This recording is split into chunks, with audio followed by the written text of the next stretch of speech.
Hey, what's up guys? Benny here and welcome to 17 secret things that the Call of Duty Black Ops Cold War trailer didn't tell you. I got an exclusive behind the scenes look at gameplay footage from Treyarch and Raven to bring you everything that you need to know about Black Ops Cold War. From confirmed weapons, character creation, perks, game mechanics, and so much more. This video will tell you everything there is to know, and I'll be doing the same for multiplayer and zombies in the future, so make sure you're subscribed, as 73% of you watching aren't, and I don't want you to miss out on a single thing to do with Call of Duty Black Ops Cold War. So subscribe. Now, before I show you the weapons that are confirmed to be in the game from the gameplay that I saw, you should know that Black Ops Cold War is set in 1981. It is set directly after the events of Black Ops 1. So you're going to have those iconic characters from the franchise, Woods, Hudson, and Mason, as well as the introduction of a brand new character, Russell Adler. In the Black Ops Cold War campaign, one of the missions even takes you back to 1968 during the Vietnam War. So there's going to be an opportunity for Treyarch to include a wide array of weapons and maps in the multiplayer based off the game's campaign, which is awesome. Now, I don't know if you're the same as me, but one of the things that I get most excited about with any new Call of Duty is the weapons that are going to be in the game, because it really helps set the tone and feel as it carries across the campaign, multiplayer, zombies, and of course, the likelihood will be Warzone as well. So from my behind the scenes look, I have around 13 to 16 confirmed weapons that are in Black Ops Cold War. First is the iconic M16A1, but what was really unique about it is that it wasn't the 3-round burst that we've been used to from previous games, but Dan Von Drack from Raven said that they make sure to draw from how the guns work in multiplayer, so the M16 for the first time is going to be full auto, so it could be this year's go-to all-round automatic assault rifle. The other weapons included the Type 63 assault rifle, which had a 20-round mag. Then we had the Krig 6, which seemed like a 40-round SMG or assault rifle. Then everyone's favorite MP5 also makes a return. Then you have the classic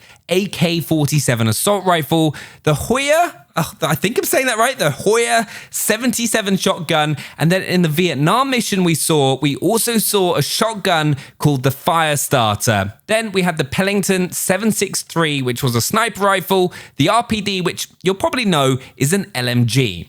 Then we had a few different types of weapons, including a recurve bow, the War Machine, which is a grenade launcher, along with us seeing a flamethrower on someone's back, and I'm 99% certain I saw an enemy drop a Galil in the Vietnam level. Then you had a 1911 pistol. The player also called in a napalm strike, which looked insane, by the way, and just shows how good next-gen games are going to look. And then you had tomahawks as a throwable, along with frag grenades. Now, if you want more details about the weapons that are now confirmed for Black Ops Cold War that I saw in the gameplay, let me know down in the comments and I could do a video focusing on just those. One of the other things I saw that really interested me in Black Ops Cold War was the character creation, because you create your player profile, which has a direct impact on the gameplay, and it has 8 creation steps. You'd choose your character's name, place of birth, skin tone, gender, and then you'd choose from 3 possible options for your military background,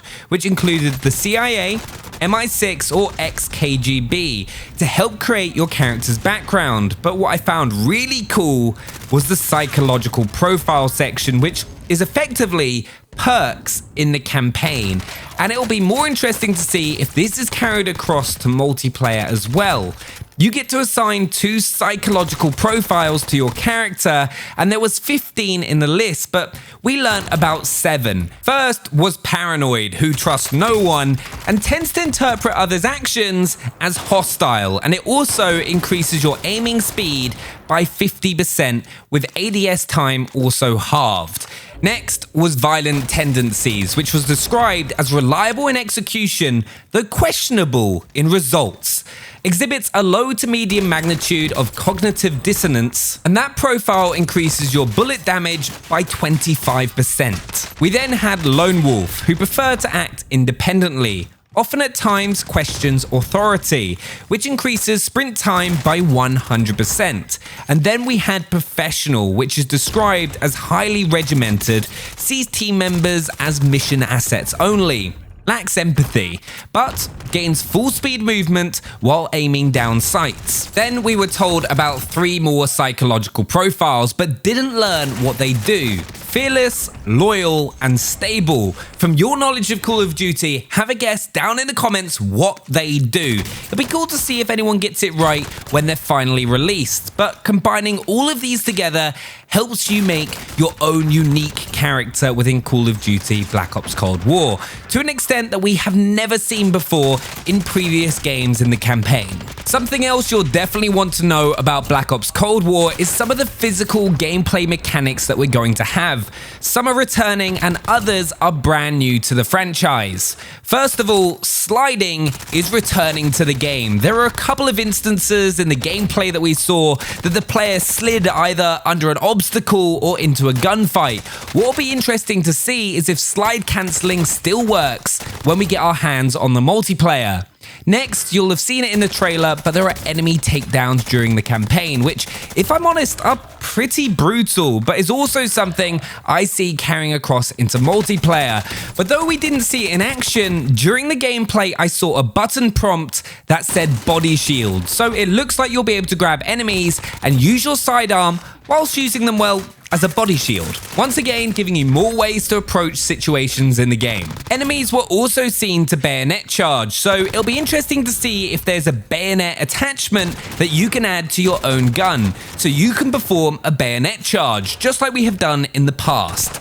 Then another gameplay mechanic in the campaign that we saw was you were using your camera to not only take photos, but also mark enemy players. This could be a new piece of equipment, like we've seen added with the spotter scope recently in Warzone. Something else I found really cool was that you'll get these really cinematic slow motion moments where you'll be shooting out of the back of a car or when you're breaching into a room. It'll of course be in select moments of the campaign, but it did look really cool, and from what I saw, this game's going to have a lot of those wow moments. Black Ops Cold War also brings with it a whole bunch of awesome features, where there's been a focus on increased player interaction throughout the campaign, where you'll have a lot more choices to make through a mission or an interactive cutscene, which probably brings us on to one of the biggest bits of news for Black Ops Cold War, and that is there are going to be multiple game endings. So depending on the choices you make and the way you do things,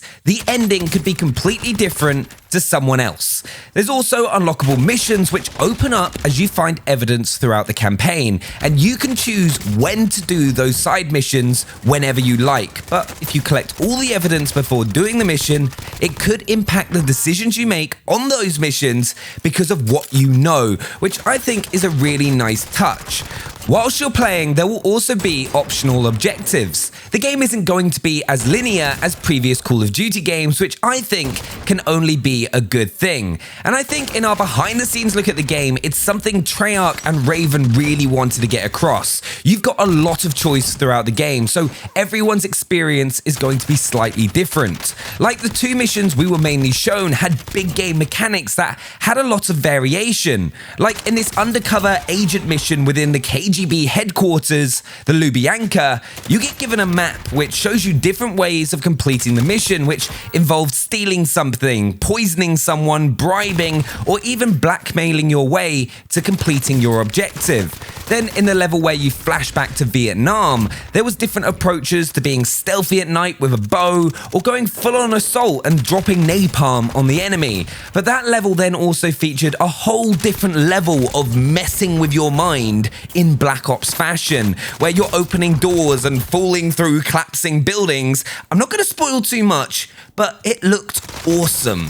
But the campaign is going to be a similar length to what we've had from previous Call of Duties, but with all those optional missions and paths that we can take, it could take a bit longer. They didn't really want to go too much into it, but the game takes place in Asia, Europe, North America, and Latin America, so a lot to play around with for multiplayer as well.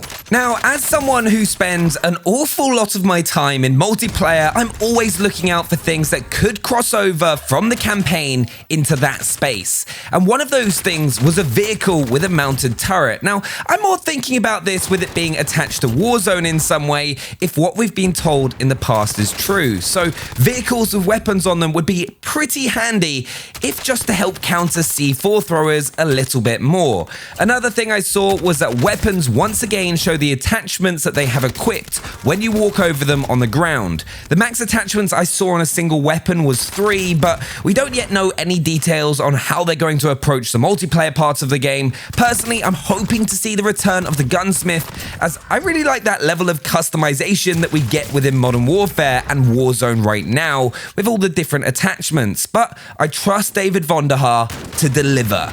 Another gameplay feature within the campaign was this new paratrooper armor, which was used to breach the Lubyanka building, which effectively seemed to work as Juggernaut armor for that time period, but it allows you to take a bit more of a beating and helps to allow for those big epic gunfight moments within the campaign where it feels like you're just being overrun, which is pretty awesome. Something else we were told in the Q&A session is that there will be connections to the narrative via the multiplayer, as well as connections and Easter eggs to Black Ops 2 and other recent games, which I sort of took as there will be connections to Warzone. The campaign is also filled with different types of missions, with each character having different outfits, from covert to combat gear, as some missions will see you interrogating someone in a bar or running across urban rooftops. Like, I'm being honest, this was a brief look at the campaign for Black Ops Cold War, and it looks like there's a lot of awesome content in there, as you would expect from a Black Ops game. So there we have it. The Black Ops Cold War trailer was awesome, but now you know loads more about the game, from confirmed weapons, character customization, multiple game endings, and so much more. Let me know what you think down in the comments below, and if you've got any other questions, please feel free to ask me by tweeting me at BennyCentral on Twitter, and I'll see you next time for more Call of Duty Black Ops Cold War.